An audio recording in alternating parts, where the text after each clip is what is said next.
TGIF, OD faithful, and here's the question.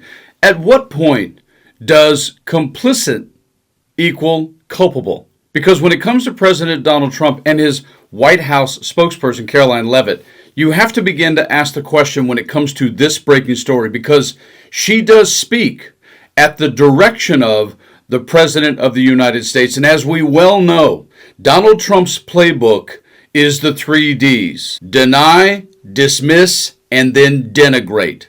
And what you're going to find out in this breaking story is not only Karoline Leavitt's reaction, because she's stuck between a rock and a hard place. She just has to start making stuff up on a regular basis and flat out lying. And with this new information that has come out about yet another one of Epstein's victims, Karoline Leavitt doesn't know what to do other than to play the Donald J. Trump playbook. Take a quick listen. I'm going to show you the story in a few seconds. Take a quick listen to how this slowly erodes for Karoline over the course of time. Watch. What do you tell MAGA supporters who say they want anyone involved in Jeffrey Epstein's alleged crimes to be held accountable? This administration wants anyone who has ever committed a crime to be held accountable.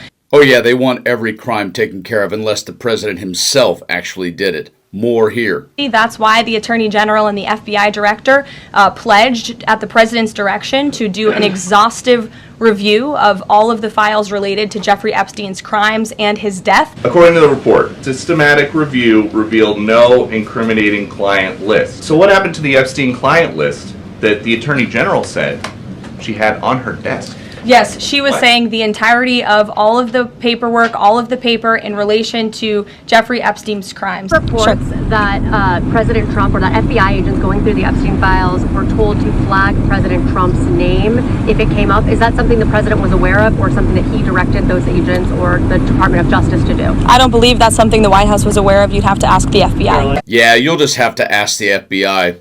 What is stopping the administration from just redacting any sensitive information, grand jury information, and putting out what is appropriate? Well, in terms of redactions or grand jury seals, those are questions for the Department of Justice. Those are also questions for the judges who have that information under a seal, and that would have to be requested, and a judge would have to approve it. That's out of the president's control. What do you mean he doesn't control it, Karoline? This is a man who's trying to control Harvard's curriculum. More again. The Attorney General's handled that very well. He's really done a very good job.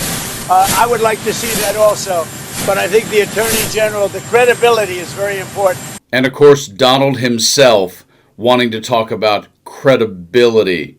Keep on denying and dismissing, my man. Did she tell you, what did she tell you about the review? And specifically, did she tell you at all that your name appeared in the... No, she's given us just a very quick briefing, and I would say that, these files were made up by Comey. They were made up by Obama. They were made up by the Biden information. We went through years of that. So in this breaking story, take a look at what just got disclosed about yet another victim and the fact that Karoline Leavitt and Donald Trump simply do not know what to do. Breaking news. Epstein reportedly used Trump meeting to groom 14-year-old girl. In quotes, this is a good one, right? Deceased wealth manager and accused trafficker Jeffrey Epstein used a meeting with President Donald Trump to groom one of his 14-year-old victims, the Daily Beast reported on Thursday. The victim, known only as Jane, testified extensively to how she was targeted and manipulated while testifying at the 2021 trial of Ghislaine Maxwell, the British socialite accused of helping Epstein groom his victims and sometimes assaulting them herself. She first met Maxwell and Epstein at the Interlochen Summer Arts Camp in 1994. In quotes, she was walking with a cute little Yorkie, she said. We asked if we could pet the dog. We started chit-chatting, petted the dog, and the rest of my classmates had to go to class, and probably about a minute later, a man came and joined her. That man was Epstein. Epstein would go on to dazzle Jane, who had lost her father to cancer, was struggling with her family's financial ruin, and was in a vulnerable state. With promises to introduce her to celebrities, according to the testimony, he introduced her to Trump, with whom he was friends at the time, she said. In quotes, under cross-examination, Jane testified that Epstein had subsequently introduced her to Trump in person at Mar-a-Lago in December of 1994, said the report. A 2020 civil suit that Jane would later file against the Epstein estate and its executors would later allege introducing 14-year-old Jane to Donald Trump. Epstein elbowed Trump playfully, asking him, referring to Jane, "This is a good one, right?" Trump smiled and nodded in agreement. They both chuckled, and Jane felt uncomfortable, but at the time was too young to understand why. Trump and Epstein would ultimately fall out, and in response to the Beast's story, White House Press Secretary Karoline Leavitt stated, in quotes, President Trump threw Jeffrey Epstein out of his club because he was a creep. The Daily Beast is a trash publication that spreads lies and gossip for clicks. It's truly disgusting. Trump, who is struggling to contain the fallout and anger from his base over mismanagement and lack of transparency for the Epstein case, has claimed that Epstein's stealing of another of his victims, Virginia Giuffre, from his employ at Mar-a-Lago was the catalyst for breaking things off with him.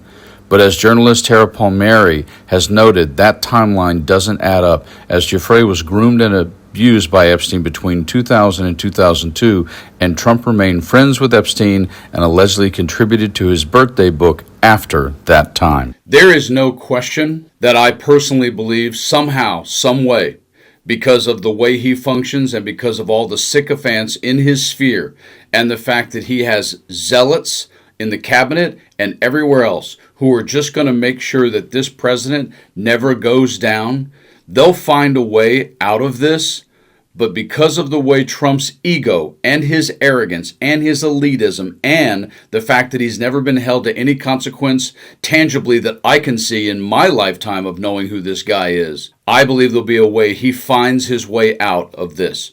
Whether it's pardoning her, whether it's suddenly like Kennedy's brain, just all of the papers and files disappear one day like 3 minutes of video did outside the cell of Jeffrey Epstein, whatever it may be, he'll find a way out of this. However, this is going to put a damper on his entire presidency because it's not going to go away. We live in a different world today than we did during the assassination November 22nd, 1963 of JFK. It's different now. The 24-hour news cycle will not let up. You guys have a good weekend. Stay frosty.